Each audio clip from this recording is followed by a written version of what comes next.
Hello everyone, this is Vikram from IHR Kolkata, and today we'll be launching a brand new segment on our YouTube channel, which should be a talk show. Now, just to elaborate a little on this, this talk show would involve, in general, health-related problems which all of us face. It's not just about IVF, and you would like to cover a lot of the related topics as much as possible. Right now, we have a few doctors associated with us who will readily join this program, and later on, we'll expand our panelists. If any of you have any health-related issues, you can always pin down your problems on the comment section below, and our panelists will be happy to answer all your queries.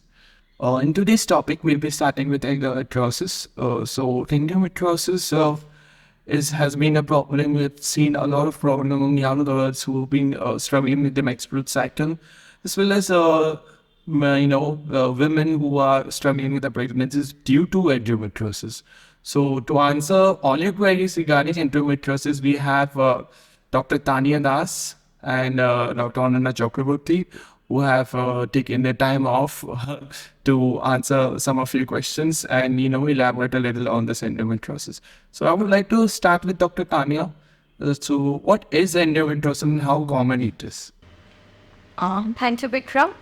So, talking about endometriosis, of course, endometriosis is a disease. What happens in endometriosis is normally in the uterus, what happens is there's an endometrium. This is the inner lining of the uterus, which sheds off with every menstrual cycle. Now, if this endometrium lining is present elsewhere, that is in the uterine myometrium, that is the inner layer of the uterus, or if it's present in the tubes or the ovaries or in the peritoneum, then this endometrium, along with the foci which is present elsewhere, leads in every cycle, and then it affects those organs as well. So suppose if it is in the myometrium, it will become cyst in the myometrium. If it's in the tubes, it will cause adhesions in the tubes. If it's in the ovaries, it will cause ovarian cyst as well. So endometriosis, commonly we see that globally it is seen in almost 10% of the women who are in the reproductive age group. And when we talk about India, in India almost 45 million women suffer from endometriosis. So it's a huge population which is suffering from endometriosis. Okay, so I would like to move on to Dr. Mohanna now. So what causes endometriosis?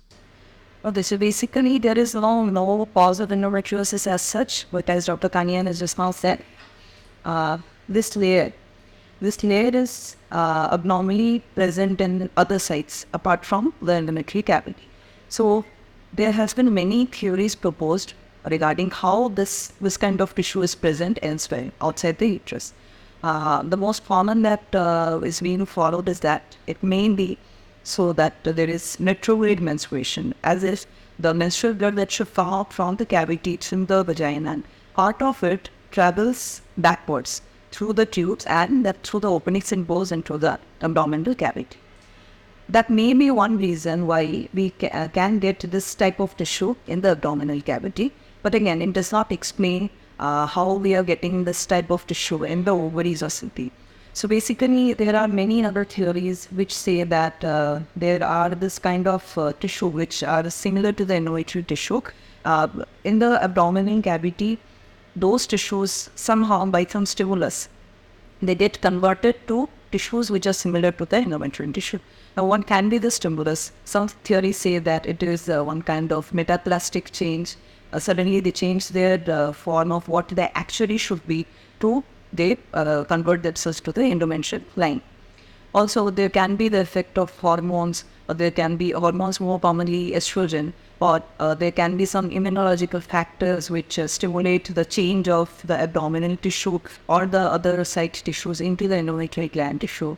And sometimes there can be this secretion of some chemicals, cytokines, interleukins. All these things may lead to the change of abnormal tissues or this endometrial tissue into the abnormal cases. But basically not one type of theory is proven otherwise. So it is basically hypothesis. As such, there is no solid reason to say what causes endometriosis. So moving on, I would like to know that, as a layman, how would a person, come to know that they have endometriosis? What are the symptoms and how do we diagnose this? So when we talk about endometriosis, patient might have symptoms, might not have symptoms. So the most common symptom of patient presents when we are suffering from endometriosis is menstrual disturbances. Either they would be having heavy bleeding or they would be having continuous bleeding, and they may be having painful bleeding, that is dysmenorrhea. So painful bleeding, most of us have some kind of dysmenorrhea during our menses, but in endometriosis, this dysmenorrhea starts before the starting of menses, continues during the menses, as well as after the menses gets over. So this is a severe kind of dysmenorrhea which is associated with endometriosis. Also, patient might have difficulty while having coitus, that it is painful to her. That is also known as dyspareunia in medical terms. And one of the most common causes of infertility is also endometriosis. The patient might present to us with infertility as well. Now, depending upon the symptoms, we see and we think what can be done to diagnose, what techniques can be used, what imaging techniques can be used, what surgical options can be used to diagnose endometriosis. So basically, we start with imaging techniques. We do a vaginal scan. We see if there's any cysts present, if there is adhesions present, which can be, we can make that out on a vaginal scan. If we cannot do that, we can MRI and see what are the extent of the lesions of endometriosis in the abdominal cavity.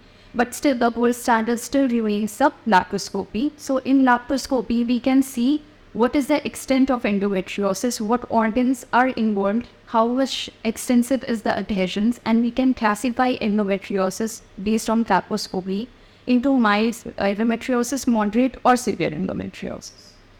Sometimes it may so happen that the symptoms and the severity of the disease may not correlate. So sometimes we have seen such kind of patients where they are coming to us for infertility maybe. We have seen them getting previous laparoscopy reports as grade 4, that is a most severe form of endometriosis. But then on asking, they have no pain at all. So it is not necessary that someone who has severe endometriosis will be having the severe symptoms. Sometimes they may have no symptoms and have the worst form of endometriosis or the vice versa. Exactly. Okay, moving on to Dr. Ananda, do you see this as a hurdle towards motherhood?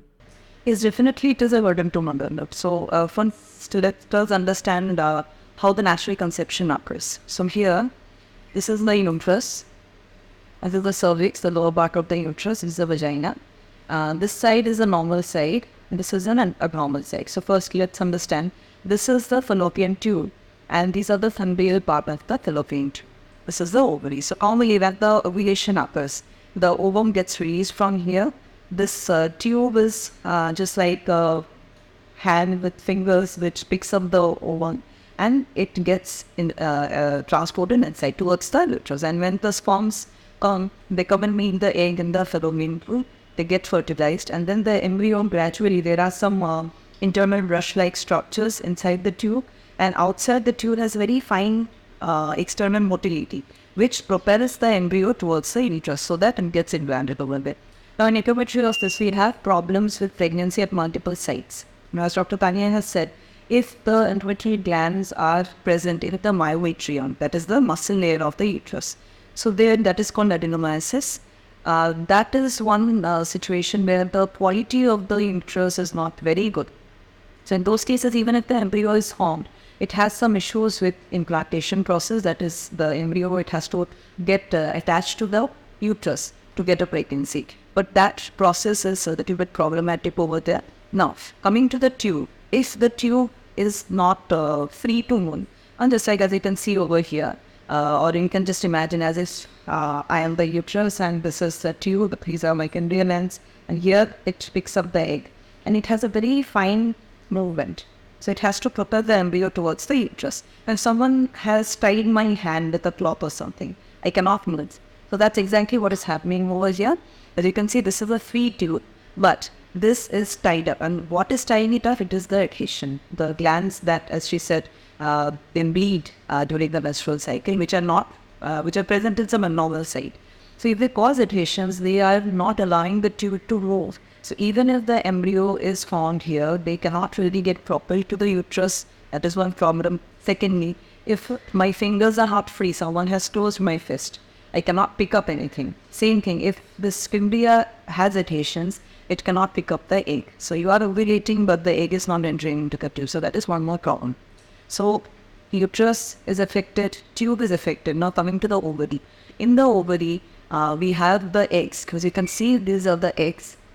But if that endometriotic tissue is present in the ovary, that will accumulate to form a cyst. Now that cyst affects in two ways. One is it causes mechanical pressure on the rest of the tissue of the ovary so that other follicles cannot grow in a proper way. Secondly, it also secretes certain chemicals, inflammatory chemicals basically, which also hampers the quality of the egg. So these kind of eggs, they do not really form good embryos, they do not get properly fertilized, and hence the pregnancy rates come down. So we have problem at all the levels. Also, beyond the reproductive system, also if there are multiple sites of endometriotic implants, we have adhesions, we have chemical factors releasing in the body. In general, the body is not very healthy to take up pregnancy, because when we extend pregnancy, we do not want any inflammation to be going on inside the body. Endometriosis can have inflammatory markers in the body which inhibits pregnancy, and so definitely it is a burden to mother. I would like to move on to Dr. Tani here, and I would like to know how childbearing helps in the process. So as Dr. Ananya said that endometriosis causes could be many, but one of the causes is hormonal factor. So endometriosis is a hormonally affected disease.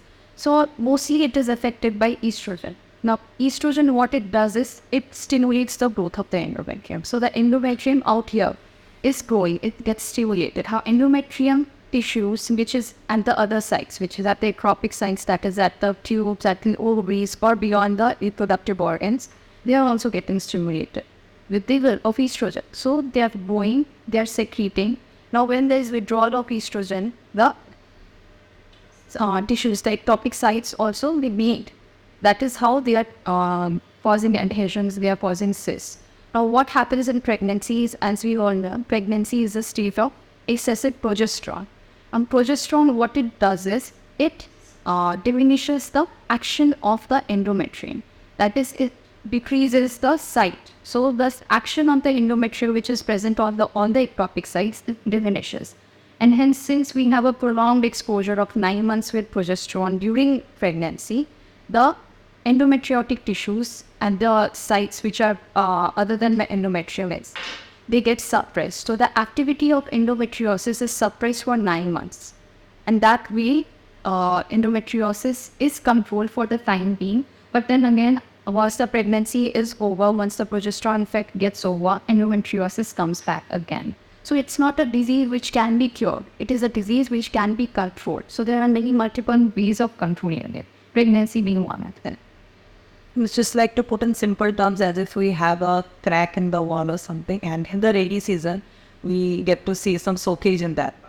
And in the dry season, again, that part becomes dry. So that soakage comes down. So the same idea in pregnancy, as there is no periods for around 9 months or something. So no soakage of the sites. So the activity of the disease is momentarily halted. That's. This is my last question to Dr. Ananya here. So, what are the treatment options for patients, with endometriosis who try to conceive? So here we have to, we do not have a blanket treatment for everyone basically. In eastern part of India, we see a lot of endometriosis cases in Bengal, Bihar, Madhya Pradesh, that part. So the thing is, patients present differently. So we have to first study their case. What exactly is the thing? How is their age? How long have they been trying? And what are the other factors which are important for pregnancy? For example, how is the tube? How is the egg? The egg reserve basically. How is the male parameters? Things look okay. And let's suppose they have come to me for the first time. They do not have any previous treatment history as such. Then considering the other factors, if we see that it might be a mild problem, mild to moderate issues, and still they have not been able to conceive, so we can start with some ovulation induction medications and give a shot of say 3 cycles or so. If they do not conceive with that, we can add on IUI with that. Again, give a shot of 3 cycles. After that, they are not conceiving. Maybe we do not waste a lot of time. We counsel the patient and then we can move ahead for IVF. But suppose if they have been having this history of long-standing frequent endometriosis, and suppose they have underwent laparoscopic surgery as well, and that is actually a good thing that we get from the patient, because we get to know, because the staging or the actual grading of the disease can be done by laparoscopy only. So if the laparoscopy says that it is a mild to moderate problem, then definitely we can try the simpler options first. But if laparoscopy finding shows that it is a grade 4 endometriosis, that is a more severe form, in that case, IVF will be the best option, because that is already a lot of affection on different organs in the pelvis, and maybe normal treatments won't help much. So we counsel the patient accordingly. But of course, yeah, it is a patient choice. Definitely, everyone is not ready for IVF directly. Basically, all the treatment options are feasible depending on how severe it is. Also, if we find there is some big cyst in the ovaries, or if there is a requirement for say laparoscopy from our end, then we can do some fertility enhancing procedures over there, like cystectomy and the endometriosis, which may help in getting the patient pregnant either naturally or with simpler treatments before proceeding to it. So it is basically a tailored treatment. Also, that endometriosis, we see that many cases of endometriosis also present with hydrosalpinx. That is, the tubes are affected. There's a lot of fluid accumulation in the tube. In those cases, even if we do IVF and we transfer the embryos inside the uterus, the fluid from the tube, it does not let the implantation up. So tubal passage has to be closed. We have to either remove the tube, or we have to just do the tubal clipping here, so that that is the fluid from the tube to now go inside the uterus. Thank you for your time, guys, and I hope you enjoyed this segment. And this is something very new to us, and in the near future, we'll be having a lot more doctors join in on our panel and hopefully answer some of your questions. So that'll be all for today, and hope to see you in the near future. Thank you.